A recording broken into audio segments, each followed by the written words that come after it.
Good morning and welcome to The Big Show and The Big Show TV. Our guest for this morning is psychologist from the therapy room, Dr. Geraldine Tan. Good morning, Jerry. Good morning. Good morning. And how are you this morning, Jerry? I'm good. Okay, so today we'll be talking about spoiled kids. No.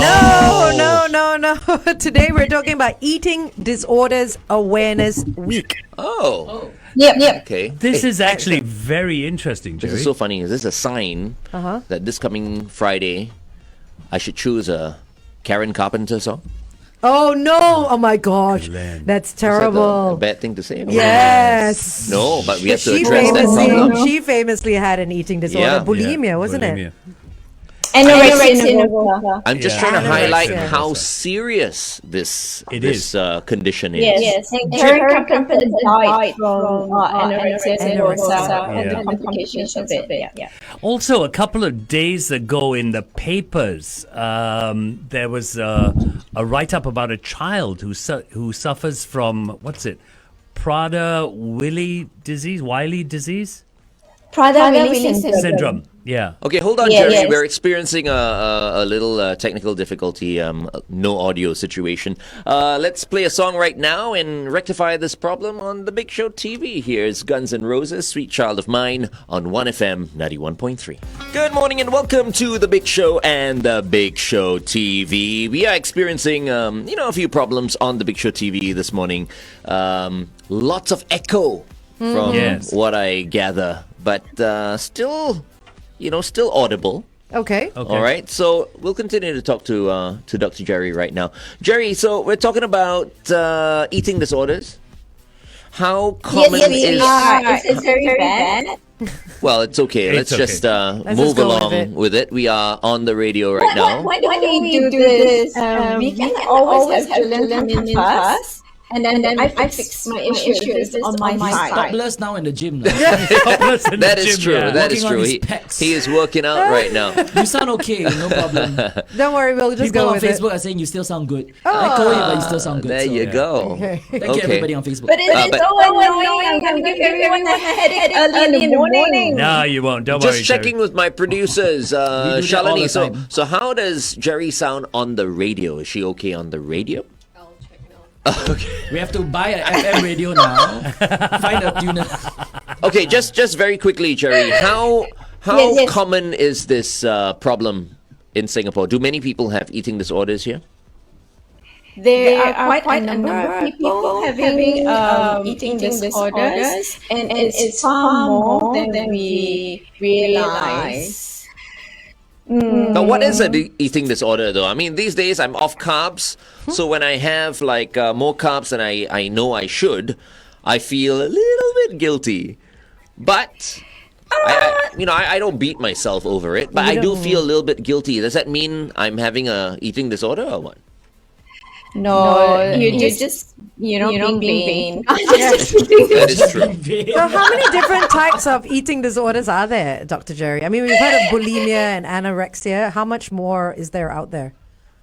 There are six different types of six different types. Yes. Six different types of eating disorders. So there's anorexia, nervosa, bulimia. There's pica. There's rumination disorder. And there's avoidant restrictive food intake disorder. Okay. All right. We'll continue to talk to Jerry live on the Big Show TV. We do apologize. One of the reasons why Jerry is a little off as well is because she's hearing all kinds of things in her earphones right now, echo and stuff like that. So she's a little bit distracted as well. We do apologize for the inconvenience if you've sacrificed your entire morning just to watch us right now on the Big Show TV, and we're experiencing this. We'll get it fixed as soon as we can. Meantime, here's Level 42, Something About You on 1FM 91.3. Should we carry on or fix the issue? Yeah. Just carry on. So she there's sounds six different types of eating disorders. These are all eating disorders psychological? Psychological. Yeah, is it all In the head. in the head? They are mainly it's quite distracting. They are mainly medical issues. That's why they are disorders. They are chemical also. When we talk about psychological, it causes an emotional issue that is within themselves. So it is very frustrating and it is very tiring for them. That's why I thought I wanted to talk about it. I think FD you were talking about the final release syndrome earlier. So the final release syndrome is actually a genetic issue. So it's caused by a genetic issue.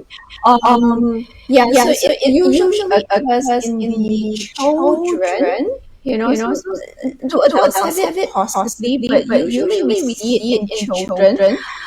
Sometimes it is so severe that we even put padlocks on the fridges or in the on the kitchen itself, so that the child cannot go in because it gets as bad as they take things out of the freezer and eat them frozen.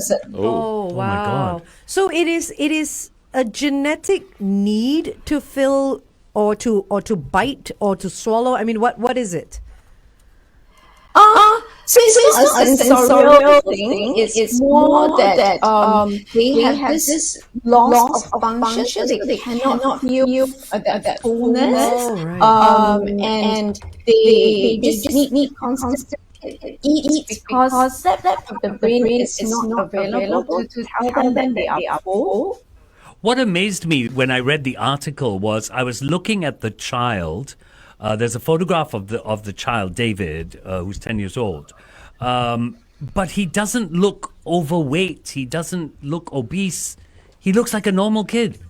But this whole, there's no stop to the hunger. There's no switch off.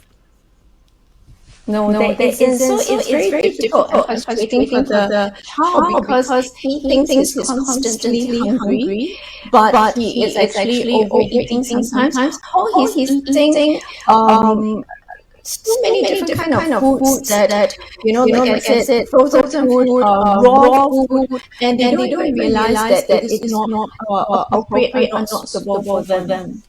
So, Dr. Jerry, I just want to ask, how are eating disorders curable? Eating disorders, like all disorders, are being managed. Okay. They are not. It's not as if it goes away. So a lot of anorexia or people with anorexia. When they get a little bit better, they hope that it's not there. But I speak for many people with anorexia, or anorexia especially. They find it very difficult because this bad friend never leaves their side. Good morning, Singapore, and welcome to The Big Show and The Big Show TV. It's Glenn, Angel, FD, and Shaun. Our guest for this morning is Dr. Geraldine Tan, psychologist from the therapy room. Good morning, Jerry. Morning! Good morning, Jerry. Today we're attempting to talk about eating disorders, and you mentioned some stuff that I don't even recognize. Things like rumination and pitka, and there were a couple of others which I didn't catch the names of. What kind of eating disorders are those? I mean, what are the signs behind those? Yeah, so these are very interesting. So pitka is when you eat non-food items. Oh, So people who have conditions where they eat their own hair. Yes. Right. okay. Yes. Wow. Right. Okay. Yes. Or they pick up things from the floor and they eat. Okay. Okay. Wow. I had someone who was really, really interesting, and she had to tear paper up and eat. And she had to do it every single day. Ah. It's non-nutrition. It has non-nutritional value, but they just feel that need to eat. Okay. So what should people who know, because I'm sure this person who's eating paper knows that she has a problem, right?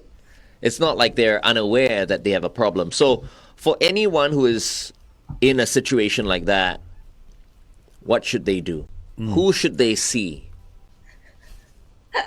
So all these disorders usually come through the psychiatrist, comes through the psychologist. So it's usually a team that works with them. Okay. Yeah. Right. If it doesn't cause them any issue, so if they are just eating, is this dangerous for them? Because like in the US, there have been cases where people have to eat wood chips or nails. Oh, wow. Oh, wow. So it can cut their inside because the wood can splinter, or the nails, would kind of, because our teeth is not made to grind them down. Yeah. So when it goes into the system, it might cut them and damage the organs. So those are some of the cases that we might need the team to work with. But like the girl who eats paper, or the person that eats hair, maybe they'll just have a constipation. Right. Right. What Because about they eat other foods also. It's not just that they eat the non-nutritional food. Okay, so they have a regular diet outside of this rather irregular need to Interesting diet, yeah. Right. Okay. What about It's a rumination? snack. What about rumination? What's that? Oh, this is interesting. It's when somebody chews the food, swallows it, regurgitate it, chews it again, swallows it, Oh, wow. and they Wow. keep doing that. Yep. So it's like Whoa. basically it's like cud. It's like excuse the comparison. It's like a cow with cud. You chew, you swallow, you bring it up, you chew, and it keeps going back and forth. I've never heard of that disorder. Wow. That's, Yes. So they do that. how do you treat So they this? tend to keep that in the mouth. I only had one case so far, but this child actually keeps the food in the mouth and keeps chewing on the food, swallowing, and then regurgitating. Yes. No.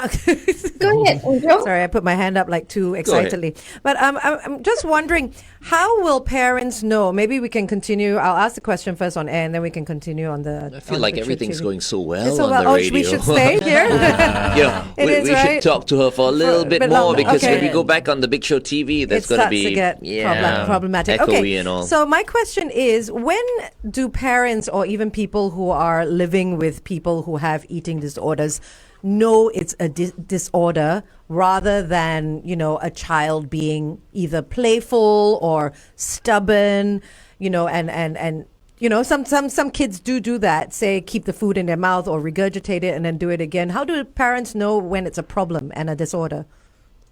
I don't think people regurgitate. I mean, their I don't food. know. I don't know. There could be kids out Just there playing that a are fool, playing the being fool, mischievous, yeah. Because when Something we we were saw on young, I TV. just get a slap from my mom. That's all. true. Yeah, If I that do was it. something unusual that she feels is inappropriate, one tight slap across my face. Yeah, the So- food will straight away go down to her How do stomach. parents know when to give a tight slap and when to take a child to a psychologist? Parents don't slap their kids anymore. Now cannot. It needs to be for more than 1 month. So any disorder, it needs a prolonged period of time for us to diagnose it as a disorder. It needs to cause some sort of dysfunction where they are maybe for rumination, they are forcing themselves to vomit the food. And it's very gross, right? When you force yourself to vomit, right? So that's not a natural behavior. Yeah. Hold on, Jerry. We'll continue to talk about this on the Big Show TV because So let's can I carry ask on. you- Yes, okay. please. So, Dr. Jerry, in terms of eating disorders, what kind of treatments are there? I'm sure the treatments are different for the different disorders, but in general, Yes, the what's out there? treatments are different. Yeah, so let's start with the anorexia and the bulimia. So these are the more commonly known eating disorders. There are plenty of psychologists out there, therapists out there dealing with this disorder. And our own SGH has an entire department dedicated to this particular eating disorders. Jerry, are Yes, eating support disorders? groups. Sorry. Mm. Are eating No worries. disorders connected to OCD? So they can comorbid and it can appear to look like OCD. For example, the anorexia nervosa disorder does cause the patient to count calories, to be very rigid in certain food that they eat because they have safe foods, they have unsafe foods. It can be a particular time, and it's a very reclusive disorder. So eating disorders are a very reclusive disorder, especially when they do the binge purge. Okay. Okay. So Okay. so um so if we don't nip it in the butt early, right? These eating disorders can just get worse. Because early on you were mentioning, right? I mean, eating paper, eating hair, yeah, you just poop everything out. But if it advances to eating, nails or glass or whatever, then it could be fatal. So how do we get a certain individual out of that as soon as possible before it gets worse? How do we get them to snap out of it? They don't snap out of it. But I think earlier you were asking how the parents or the people around them start to notice, right? So when they notice they're not eating with them, they're eating in a very inappropriate manner, they're losing too much weight, putting on too much weight, that's when trigger or alarm bell could go off, and we want to let them know that we are there for them first, because it is a very lonely disorder. Sometimes they are so frustrated with their behavior that they want to do something but they don't know what to do. Dr. Jerry, are eating disorders typically children's disorders that sort of grow with them into adulthood, or do a lot of them do some of them start in adulthood? It can start in adulthood. So you have the Karen Carpenter. Earlier we were talking about Karen Carpenter. She didn't have it when she was a teen or when she was young. It can be triggered by something. It could be a trauma that can cause it. It could be an unresolved issue that causes it. It could be depression, anxiety. It could be the pressures of superstardom because they were Yeah, huge they and they were. were just getting bigger and bigger. And so maybe she felt the need to look Thin. thin Yeah. and trim to Yeah. maintain her figure. But it went beyond that, didn't it? She Exactly. became so thin. We see that in athletes also, where they need to be trim, they need to be fit. Runners, marathon runners, sometimes it's really difficult to see because they need to be lean. So when they lose some weight, they think it's okay. So that's something that happens with a lot of the teens or athletes. When they lose weight, coaches will tell them, "Oh, good stuff. You can run faster. You're leaner." For the teens, we just think that they have lost their baby fat. They are taking care of their appearance, so it can get missed quite easily. Okay. But many of them get very frustrated. They feel very disgusted with themselves because for those that binge eat, they really eat a lot and they throw up a whole lot, right? And they throw up to the point they're so exhausted. There's actually a really horrible. good, I think is it Netflix or Apple TV physical? Yeah. With Rose Blunt, Rose Byrne, and it's a TV series about her having an eating disorder, And it really showcases, but hers came more from, I think, her whole lifestyle and Yeah. her husband sort of berating the way she looked and Yeah. stuff like that. And she felt the need to always remain skinny, but she had also this other need to constantly eat Yeah. sweets, right? Right. I think it was sweets and then throw up. But it's a very good series to watch. But I mean, Dr. Jerry, who knows, right? There's always a catalyst. The person might not reveal it, but there's always a reason why Behind it. people do these things, right? Have you tried to get it out of some of your patients? And I'm sure you have quite a few patients who come to you for their eating disorders. Do you ever try to find out the causes? You can ask The them on air. reasons. Okay, hold on. We'll go on air. Welcome back to The Big Show and The Big Show TV. So, Dr. Geraldine Tan, we've been talking about eating disorders and all that. So, I was just asking you on The Big Show TV, or about to ask you, you've got patients who come to see you for their eating disorders, and I'm sure you've asked them for the reasons they do it. What have they been telling you? It depends on the issues. So, for example, if we look at anorexia, right, sometimes when we dig deeper, there can be various issues.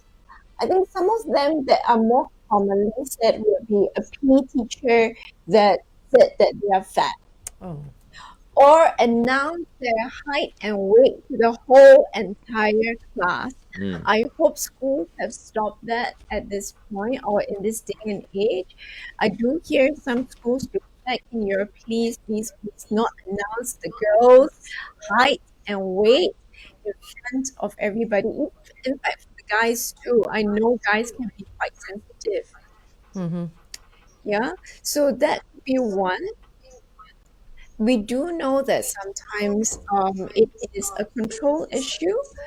So when things are not going well at home or academically, and that stress is really, really high, they can take it out on the eating issue, which develops into anorexia nervosa. But why are people so sensitive these days, Jerry? I mean, I hate to compare. I'm not an FD, right? FD always talks about the past. Okay, the past is important, but in this case, right? I feel like people should be more resilient now than back then. You know Yeah, what I mean? I know what you're saying. So if someone comes up to someone who is a little overweight and goes like, "Oh, hey, you've been, very prosperous you are now, huh?" Oh, Or dear. something That's like every that, Chinese right? New Year. Or if the person is just really upfront and just goes like, "Hey, you've put on quite a lot of weight over the years." We used to experience this all the time when we were younger, Yep. and that would be an indication to me to go running or to maybe eat less. I look at myself in the mirror and I go like, "Yeah, he's got a point. I have put on a little bit of weight." So, I mean, these days, why is it so damaging? Why wasn't it damaging back then? Why are people more sensitive and so sensitive now compared to back in the day? There was a song, "Hey Fatty Bom Bom, Yeah. Sweet Sugar Dumpling." Oh, I've Yeah. never heard So, that. yeah. So you come across a person who's fat, you go like, "Oi, Fatty Bom Bom." Oh dear. You know what I mean? But this is back in the day. Yeah. Did it hurt us? Did we, suddenly did we starve ourselves? No. But why is it the case now? But I'm sure it affected some people. It may not have affected you. And that's the whole point. It's supposed to affect you, right? You do something about it right now. If not, you become a fatty bom bom. This was back then. Yeah. Right? Yeah. Times have changed, yes. But I also feel in many aspects, in many areas, on many levels, people are so soft these days. They get affected by the slightest thing, Jerry. I don't think so. I think bullying in any era is just bad. Name calling, labeling. It's not that we react to it in such a dysfunctional manner now. We are just talking about disorders these days and being more aware of it. So we are highlighting all the different disorders. It doesn't mean it didn't exist in the past, but nobody had a label for it. Nobody had a name for it. Right.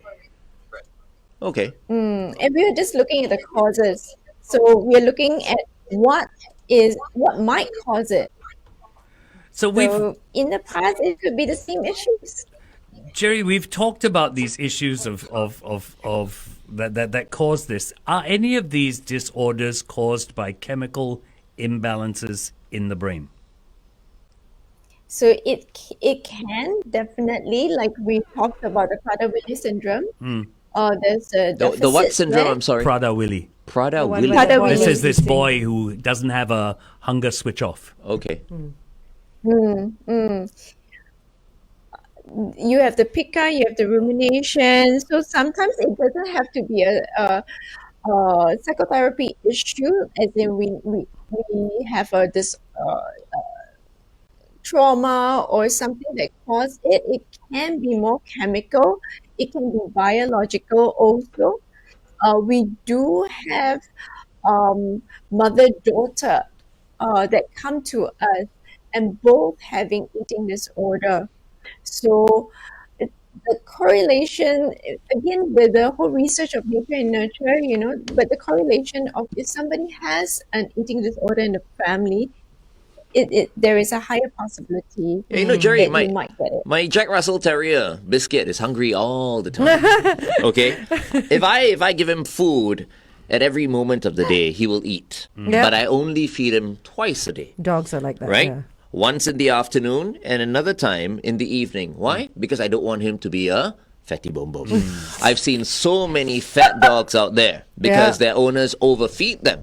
And this is for their health. Right? Yeah. So Biscuit at the age of 11 is in very good shape.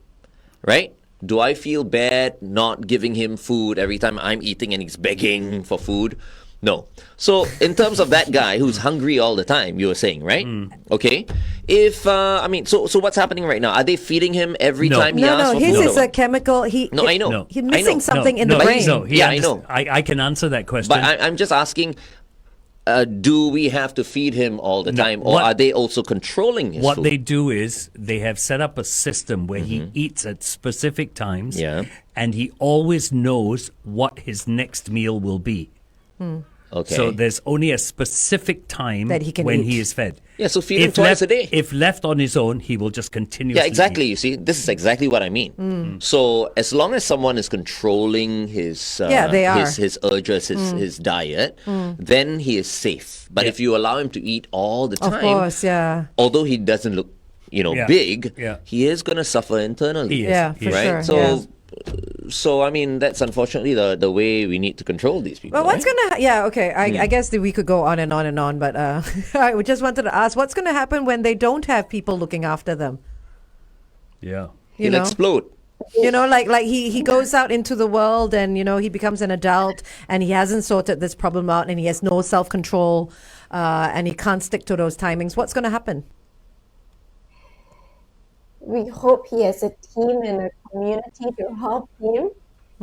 So that's what the team is for, right? The doctors are there to help him cope with his impulses, teach him how to use a schedule. I think FD was talking about, the parents giving him that schedule, but he needs to know how to utilize that schedule. Right. He needs to learn how to say no. Right. Yeah. It's called the Prader-Willi syndrome. Prader-Willi. Prader-Willi syndrome. You know who has the Prader-Willi syndrome? Steven Seagal. And I think he may have started eating people as well. Oh my gosh! Ow! Ow! Boom! Anyway, here's Howard Jones' Everlasting Love on The Big Show, 1FM 91.3. Thing like a PR8. giant, like Yeah. not just sideways, but height tired wise already as lah. well. Let He's him Don't so you think? large. I think he's eaten a few kids. He looks like he's eaten a few children. Yeah, he is very that big. Yeah, crumpus. You know who we're talking about? Jerry, you know Steven Seagal? the actor. With the ponytail. Yeah, I know the actor, but Yeah. for the life of me, I cannot visualize him now. Oh, have Oh, you you gotta we go should, look we him should up. sh- Look yeah, him up. go Google Steven Seagal Yeah. later. You can't, not, and, your uh, computer screen not wide enough. You'll be amazed. Yeah, he looks very, very Yeah. different. I think just last night he ate a person. it's like a cobra that keeps them inside, right? Oh my goodness. So bad. I got a shock because I think a few years ago I saw him on Netflix. There was this show. Siege, No, that Jack Whitehall and his dad. Oh, yeah, the travel Travels with show, my yeah. father. travel. Yeah. Yeah. And they were in. Yeah, in Thailand. In Thailand, Bangkok, yeah, and they and he bumped was into him. there in the Oh, hotel. really? Yes, And yes. I thought to myself, wow, he's Yeah. so big. And he looks but now so he's bigger. strange now. Yeah, he's just like kind of wearing his black sort of Mandarin collar kung fu outfit. But don't you think he looks bigger now? We saw definitely we saw some photos. from that travel show till now. For sure, he's put on A ton Yeah. of weight. a few He's a children. wonder of the world now. Yeah. Yeah. He's got his own postal code. Yes. Okay. so- See, actually, all is enjoy. we're on Facebook, right? Okay. Very Okay, Yeah. so anyway, yeah. Okay, wrapped up already. Julian's waiting. good. Jerry. Julian's waiting. Okay, last words, Jerry. And then we're going to send some tech people over to I your. apologize for the mic issue today. Not so your that's doing. one thing. No, I'll yeah. apologize to everyone. I'm all going to figure out what's going on. No, you don't have to figure we'll it out. We'll sort it out for you. We'll send Sean over. Yeah. Let's send Sean. Oh, for real? No, literally. We'll send Sean over. Sean's Yeah. going over. I'll come Literally. over as well. Either Just you can for let me coffee. And sit down on your couch, or we can go somewhere for coffee.